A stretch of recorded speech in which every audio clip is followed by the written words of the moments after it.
पुराने समय की बात है। एक समुद्र किनारे एक गुरु अपना आश्रम बनाकर रहते थे।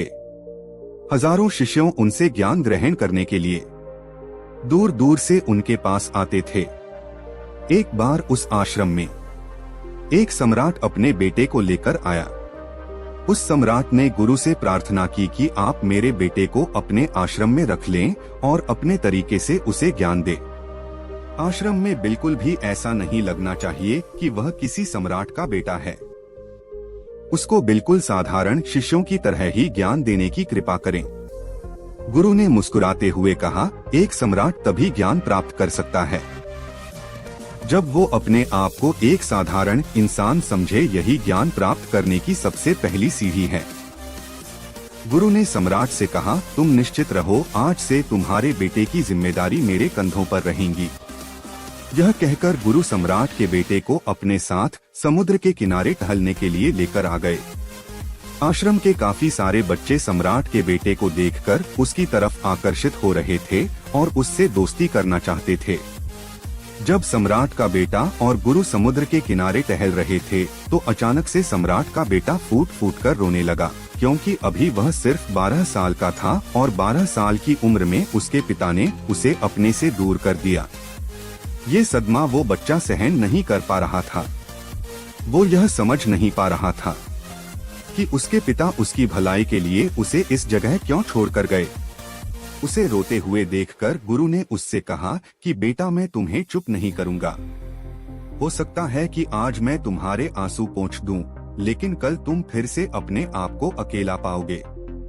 याद रखना, जीवन में इंसान अकेला आता है और अकेले ही जाता है।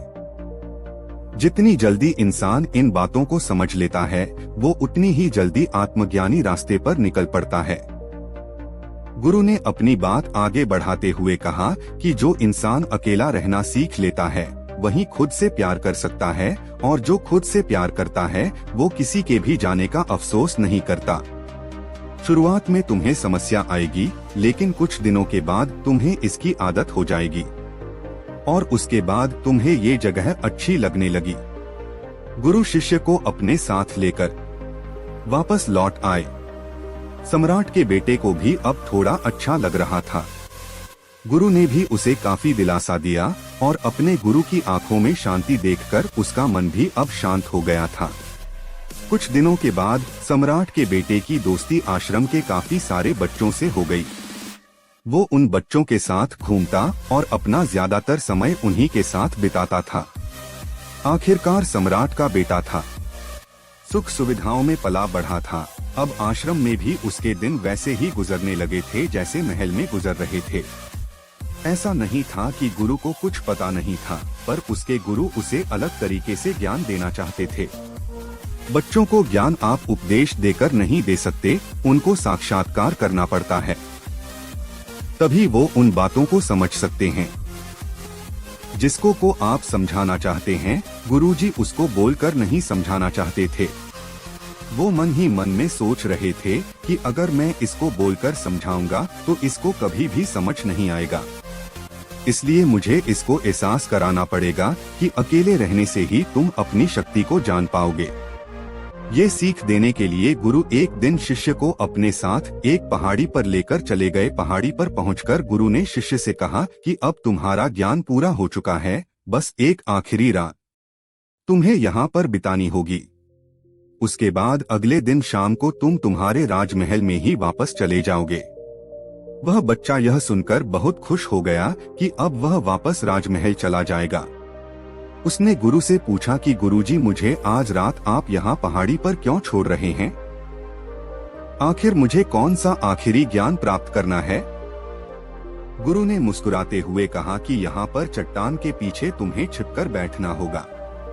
यहाँ पर रोज रात को एक बाज आता है, तुम्हें उस बाज को देखना होगा और बड़ी ही गौर से उस पर ध्यान देना होगा। उसकी हर एक गतिविधियों को जानना होगा।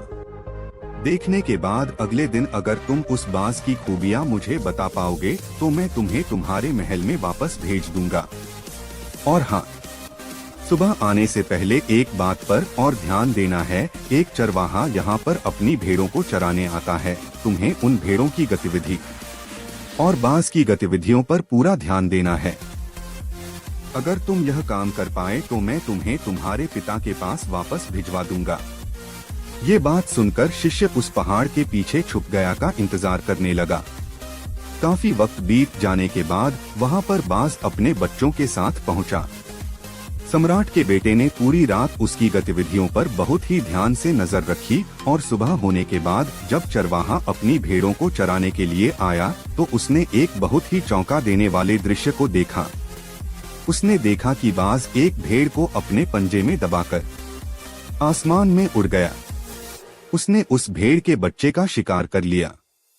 ये सारा दृश्य देखकर वो आश्चर्य से आश्रम में वापस पहुंचा। इससे पहले के गुरु उससे कुछ पूछते, उसने गुरु को प्रणाम करते हुए कहा कि गुरुदेव, आप आश्रम के सभी बच्चों को यहाँ पर बुला लीजिए। मैं सब लोगों को एक बात बताना चाहता हूँ कि मैंने क्या देखा।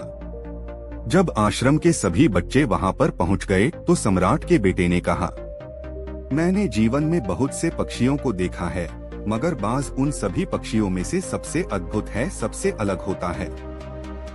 एक बाज जो कि हर समय शांत रहता है, लेकिन उसमें आकाश को छूने की ताकत है।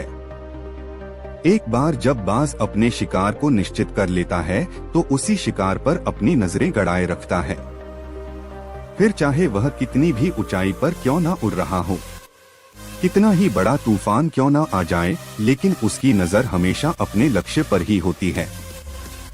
और यह बात मैंने आज सुबह ही समझी है। बाज ने हर भेड़ को शिकार नहीं बनाया, बल्कि उसने भेड़ों के झुंड में से उसने सिर्फ एक भेड़ को अपना शिकार बनाया। उस तरह हमें भी अपना ध्यान अपने लक्ष्य पर लगाना चाहिए। हमें 20 अलग अलग लक्ष्यों पर ध्यान देकर अपनी ताकत को बर्बाद होने से बचाना है। हमें किसी एक लक्ष्य को निश्चित कर उस पर अपना पूरा ध्यान लगाना चाहिए। और तीसरी बात जो मैंने सीखी है, और हम सबको भी वो बात सीखनी चाहिए कि बाज कभी भी दूसरे पक्षियों के साथ नहीं उड़ता, वह हमेशा आकाश में अकेला उड़ता है। इससे हम यह सीख सकते हैं कि हमें कभी भी छोटी सोच वाले लोगों के साथ नहीं जुड़ना चाहिए। आखिरकार हम भी वही बन जाते हैं जिसके साथ हम रहते हैं। इसलिए या तो बड़ी सोच वालों के साथ रहो या आप अकेले रहो, क्योंकि जब हम अकेले रहते हैं तभी हम खुद की ताकत को जान पाते हैं और खुद की कमजोरियों को समझकर उन पर काम कर पाते हैं। हम अपनी ताकत को जानकर उसका सही इस्तेमाल कर सकते हैं, लेकिन वह तभी संभव होगा जब हम अकेले रहना सीखेंगे। चौथी सीख जो हमें सीखनी चाहिए, एक बाज हमेशा अपनी सीमाओं से ऊपर उड़ता है। जब तूफान आता है तो हर एक पक्षी अपने घोंसले की तरफ भागने लगता है, खुद को छुपाने की जगह ढूंढता रहता है।